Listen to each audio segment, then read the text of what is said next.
They thought they could break my wife by framing her with a massive criminal charge, but they didn't realize they were playing their twisted game against an investigator who had already built the trap to destroy them.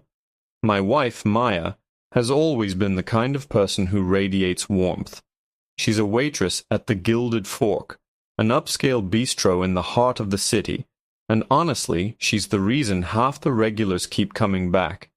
But for the past 3 months, she'd been coming home with her shoulders hunched and her eyes dim. I knew something was wrong, but she kept brushing it off, saying, "It's just a busy season, babe." It wasn't until I decided to surprise her with a lunch date that I realized the busy season wasn't the problem. The problem was her manager, a man named Sterling. He was the kind of person who wore his self-importance like a cheap cologne, suffocating and irritating. When I walked through the doors, I saw Maya standing by the kitchen service station, her head bowed. Sterling was standing inches from her face, his finger jabbing at the air. Even from across the room, I could hear his voice dripping with condescension. He was berating her for a missing order that I could see clearly sitting on the pickup counter. But it wasn't just a critique, it was the way he spoke to her. He called her unrefined, and a drain on the aesthetic of the establishment. My blood didn't just boil, it turned into liquid nitrogen. I took a step forward, but Maya caught my eye. She gave me a subtle, desperate shake of her head. She needed this job for her nursing school tuition. I retreated to a table in the corner, keeping my head down, but my ears were wide open. Over the next hour, I watched Sterling operate. He was a tyrant, but he was calculated. He ignored the white servers when they made mistakes, yet he hovered over Maya like a vulture, waiting for her to stumble. I noticed him pulling other employees aside, whispering, planting seeds of doubt about her competence. It was a systematic effort to break her spirit, to make her quit, so he wouldn't have to pay her severance or acknowledge her hard work. That evening, when Maya finally slumped into the car, she didn't even try to put on a brave face. She started crying before the engine had even turned over. She told me that Sterling had accused her of stealing from the register, a blatant lie.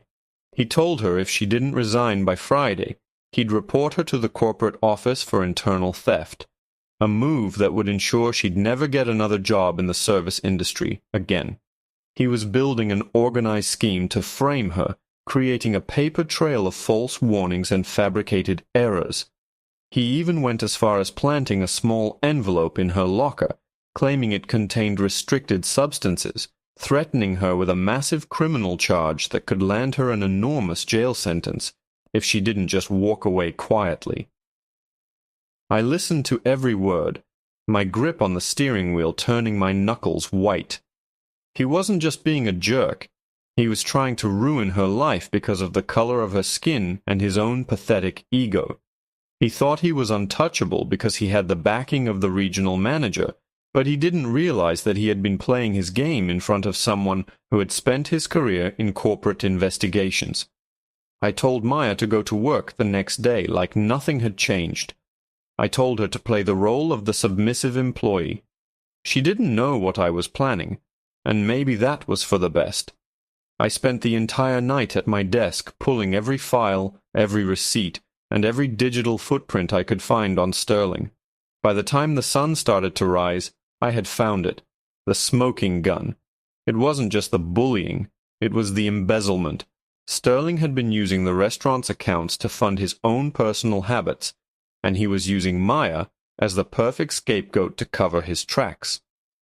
On Friday morning, as I watched Maya walk into the restaurant from my car parked across the street, I knew today was the day the mask would finally slip. I checked my phone. I had a meeting scheduled with the head of the company's internal security team at noon.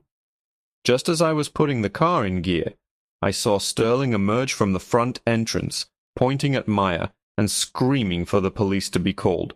I stepped out of the car, my phone recording, and walked directly toward the scene. Sterling turned to face me, a sneer on his face, ready to throw his worst insults at me, unaware that the net I had cast was already closing tight around his throat. I looked him dead in the eye and saw the precise moment his arrogance began to crumble into pure, unadulterated terror. Sterling's sneer faltered, replaced by a momentary flicker of confusion as I approached. He had expected Maya to be sobbing, to be begging for her job or fleeing the scene in a panic. Instead, he saw me, a man who looked less like a concerned husband and more like a predator who had finally cornered his prey. The security guard, a guy named Rick, who had always been a pawn in Sterling's games, took a tentative step forward. "Sir, you need to leave. This is private property," Rick stammered, though his voice lacked conviction.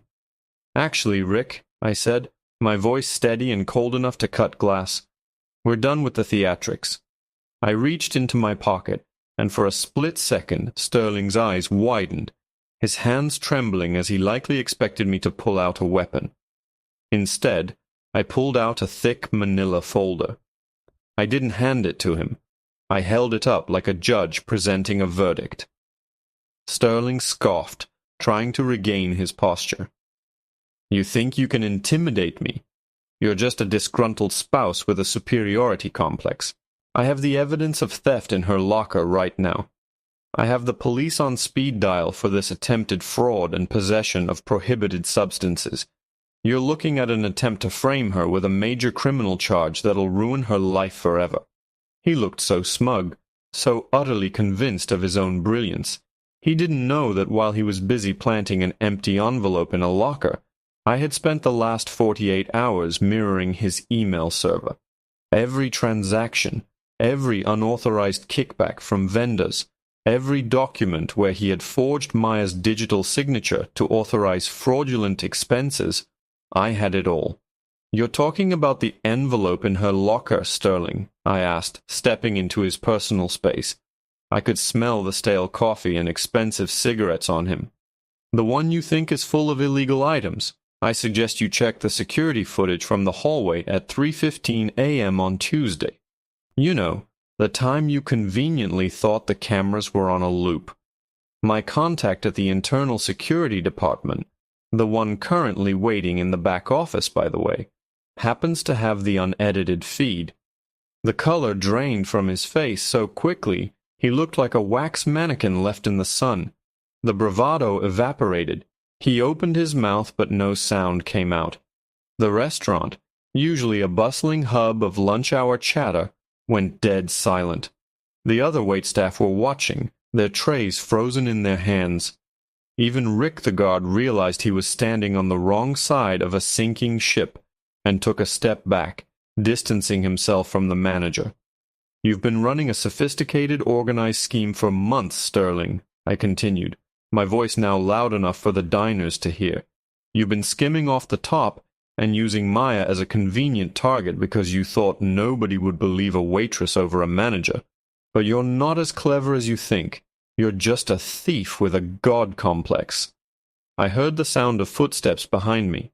I didn't need to turn around to know it was the internal security team. 2 men in sharp charcoal suits emerged from the foyer. They weren't police. They were the people who cleaned up messes, the ones who made sure corporate reputation didn't burn to the ground when an employee went rogue.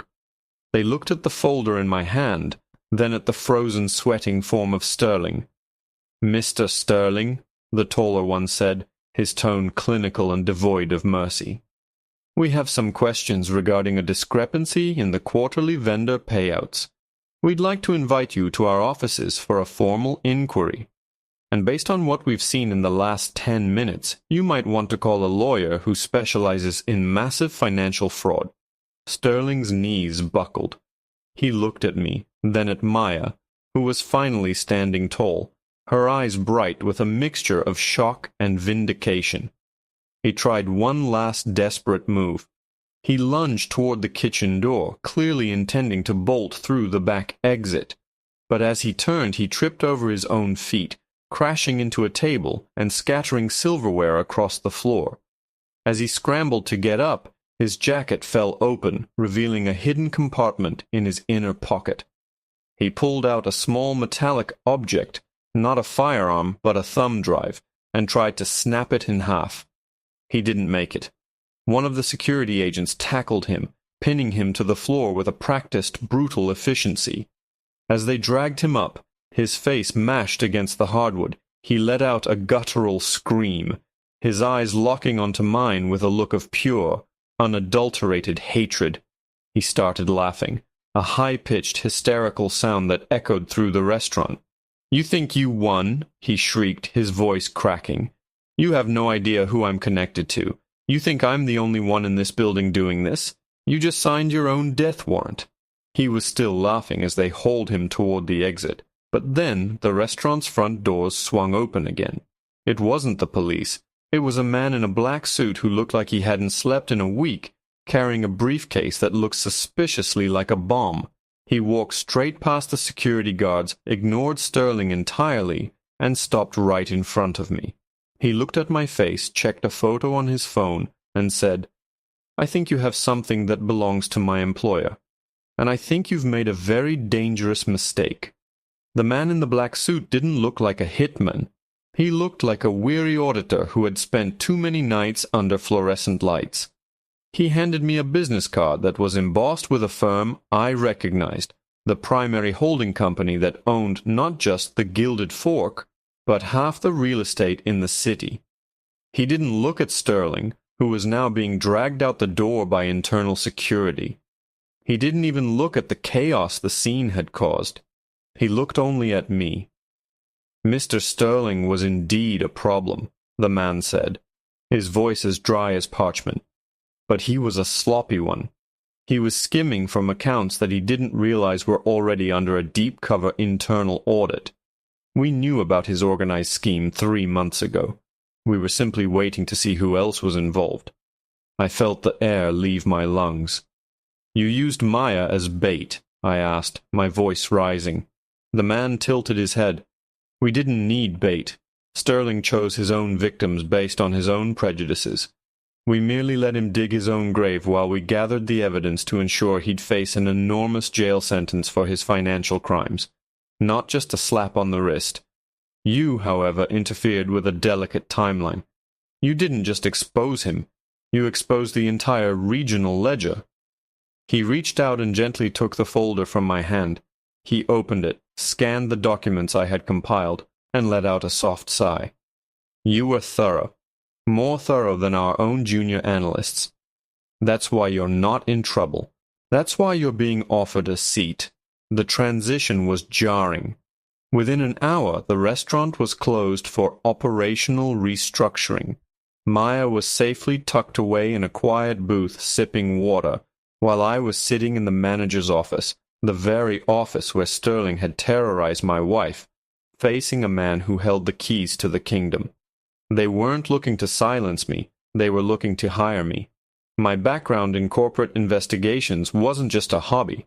It was a skill set they desperately needed to purge the rot from their other failing branches. But I wasn't there for a job offer. I looked the auditor in the eye and leaned forward. "My wife lost 3 months of her peace, her confidence, and her professional reputation because your company allowed a predator like Sterling to operate in plain sight. I don't want your job offer. I want a full public exoneration of her record, a significant financial settlement for the emotional distress he caused her, and a formal guarantee that she will be moved to a corporate position of her choice, with full tuition coverage for her degree." The auditor didn't blink. He knew the cost of a lawsuit regarding racial harassment and hostile work environments would be far higher than what I was asking for.